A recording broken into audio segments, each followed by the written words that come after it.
नमस्कार, मेरा नाम है अदिति। आपने देखना शुरू कर दिया है एकदम कड़क। उत्तराखंड में लागू हुए यूनिफॉर्म सिविल कोड से जुड़ी एक अहम खबर। ये कानून खास तौर पर उन कपल्स के लिए नई परेशानी लेकर आया है जो लिव इन रिलेशनशिप में रह रहे हैं। इस रिपोर्ट में हम आपको बताएंगे कि कैसे ये नया कानून लोगों के निजी रिश्तों पर असर डाल रहा है और लोग इससे क्यों परेशान हैं।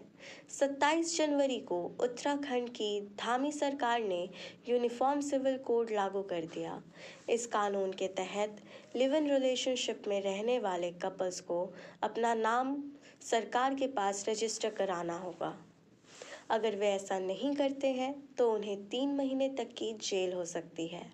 अब बात करते हैं देहरादून की श्रेया और समर्थ की, जिनकी कहानी इस कानून के बाद मुश्किलों में पड़ गई है। 33 साल की श्रेया देहरादून में एक प्राइवेट कंपनी में काम करती है। करीब 1 साल पहले उनकी मुलाकात समर्थ से हुई, जो उसी कंपनी में काम करते हैं। धीरे धीरे दोनों एक दूसरे को पसंद करने लगे। परिवार की बंदिशों की वजह से वे तुरंत शादी नहीं कर सकते थे, इसलिए दोनों ने साथ रहने का फैसला किया और लिव-इन में रहने लगे। सब कुछ ठीक चल रहा था, लेकिन यूसीसी लागू होने के बाद अब उन्हें अपनी पहचान सरकार के पास दर्ज करानी होगी। इससे उनकी चिंता बढ़ गई है। श्रेया कहती है, हम लिव इन में इसलिए थे क्योंकि ये हमारा निजी मामला था। हमने सोचा था कि किसी को इस बारे में पता नहीं चलेगा, लेकिन अब हमें सरकार को ये बताना होगा कि हम साथ रहते हैं। इससे हमारी पर्सनल जानकारी सार्वजनिक हो सकती है, जिससे हमारी सुरक्षा पर खतरा आ सकता है। श्रेया को इस कानून की ज़रूरत समझ नहीं आती। वह कहती है, अगर 2 लोग सहमति से लिव इन में रह रहे हैं तो उन्हें अपनी पहचान सार्वजनिक करने की क्या ज़रूरत।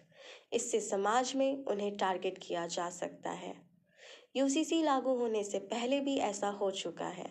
उधम सिंह नगर में 22 साल के मोहम्मद शानू और 23 साल की आकांक्षा ने 7 जनवरी को शादी के लिए नोटिस दिया था। उनकी डिटेल सोशल मीडिया पर लीक हो गई।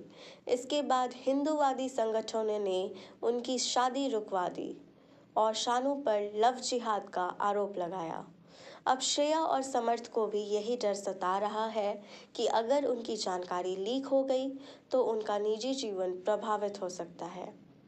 जब श्रेया से पूछा गया कि क्या वो इस कानून के कारण शादी करने या अलग होने पर विचार कर रही हैं, इस पर उनका जवाब था कि रजिस्ट्रेशन की अनिवार्यता की वजह से हम पर शादी करने का दबाव बढ़ गया है। पहले सब कुछ नेचुरल तरीके से चल रहा था, लेकिन अब ऐसा लग रहा है कि हम पर बोझ डाल दिया गया है। वो आगे कहती है कि मुझे सरकार को ये बताने की ज़रूरत क्यों पड़ रही है कि मैं किसके साथ हूँ। ये मेरा निजी मामला है। रिलेशनशिप और लिव इन निजी फैसले होते हैं और इन्हें निजी ही रहना चाहिए। यूसीसी लागू होने के बाद उत्तराखंड के कई शहरों में लिव इन कपल्स परेशान हैं। उन्हें डर है कि उनकी जानकारी सार्वजनिक हो गई तो वे समाज के कुछ तबकों का निशाना बन सकते हैं। सरकार का तर्क है कि इस कानून से महिलाओं की सुरक्षा और कानूनी अधिकार सुनिश्चित होंगे, लेकिन कई लोग इसे अपनी निजता में दखल मान रहे हैं। ऐसी खबरों के लिए देखते रहें एकदम कड़क। धन्यवाद।